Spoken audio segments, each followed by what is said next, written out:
અરવલ્લી જિલ્લા કોંગ્રેસ સમિતિ દ્વારા આજે કલેક્ટરશ્રીને, જિલ્લા રજિસ્ટ્રાર સહકારી મંડળીઓ અને જિલ્લા પોલીસ વડાને નકલી દૂધ મુદ્દે આવેદનપત્ર આપવામાં આવ્યું છે.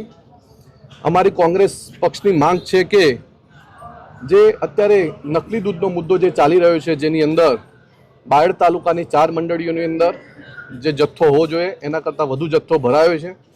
સાબરડેરીના સત્તાધીશોએ આજે ડેરીની કામગીરી પણ બંધ કરી છે.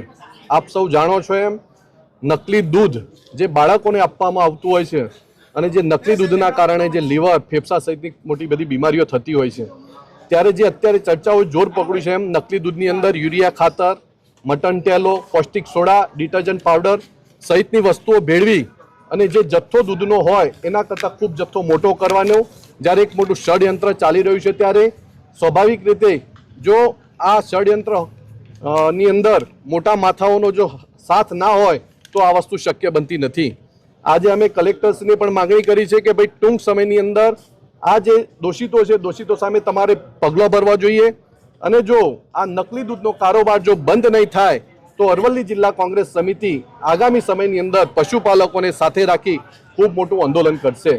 કારણ કે નકલી દૂધના કારણે જે પશુપાલકો સાચા અર્થમાં જે દૂધ ભરાવતા હોય છે એમને નફો મેળવવાની વાત હોય, બીજી બધી વાતો હોય, એમાં ખૂબ મોટું નુકસાન પણ થતું હોય છે. અત્યારે તમે જોઈ શકો છો એમ આ જે નકલી દૂધનો જ્યારે મુદ્દો ઉછળ્યો છે ત્યારે શહેરોની અંદર જે દૂધની થેલીઓ જે વાપરતા હતા એની અંદર પણ ખૂબ મોટો ઘટાડો થવા જઈ રહ્યો છે. ત્યારે આ નકલી દૂધનો કારોબાર સત્વરે બંધ થાય એ દિશામાં કોંગ્રેસ પક્ષ પગલો ભરશે. અરુણભાઈ, તંત્ર છે એ આશ્વાસન આપી રહ્યું છે, કોંગ્રેસ કેવા પુરાવા સાથે આગળ વધી રહ્યું છે? કોંગ્રેસે આજે જિલ્લા રજિસ્ટ્રારશ્રીને પણ વાત કરી, ત્યાં સાબરડેરીના પ્રતિનિધિ પણ હતા, તો એમને પણ કહ્યું કે અમે અત્યારે આ જે 4 મંડળીઓ સામે જે આક્ષેપ થયો છે મંડળીઓનું દૂધ બંધ કર્યું છે. ત્યારે એમને એવું પણ કહ્યું કે ભાઈ જે દૂધ ભરાવવા માટે જે 2 સભાસદોનું દૂધ આવતું હતું એ સિવાય બાકીના જે સભાસદો છે એમને શું નુકસાન એમ એ, કારણ કે દૂધ જે ભરાવાવાળા છે એ લોકો ક્યાં જાય, એટલે આ ચોર કોટવાને દંડે એવી વાત છે. એટલે અમે રજિસ્ટ્રારને પણ વિનંતી કરી છે કે ભાઈ તમે જે દોષિતો છે એમની સામે પગલાં ભરો.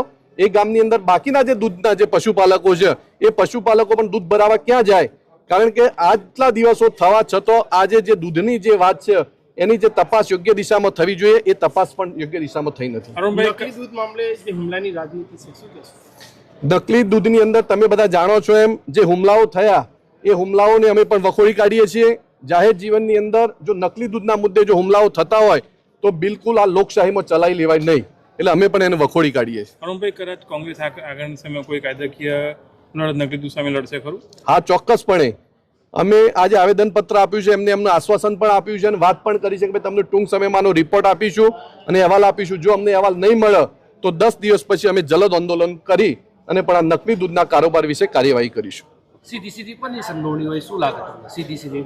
સીધી સંડોવણી એક રીતે સ્વાભાવિક છે કે સાબર ડેરીની અંદર જ્યારે દૂધ કોઈ પણ સભાસદનું આવતું હોય, કારણ કે જે ગામોની અંદર થયું છે ત્યાં 15 થી 20 સભાસદો હોય, સ્વાભાવિક રીતે 100-150 લીટર દૂધ આવતું હોય, પણ જ્યારે એકાએક દૂધ વધ્યું હોય તો સાબર ડેરીના સત્તાધીશોની પણ ફરજ બને છે કે એ લોકોએ ત્યાં તપાસણી પણ કરવી જોઈએ કે ભાઈ સભાસદ સિવાયનું દૂધ આવ્યું છે તો એ વાસ્તવિક દૂધ છે કે નહીં, તબેલાની તપાસ થઈ છે કે નહીં, એમને રિપોર્ટ આપ્યો છે કે નહીં, એ તો સાબર ડેરી જ કહી શકે કે ભાઈ આની અંદર કેટલી વાસ્તવિકતા છે.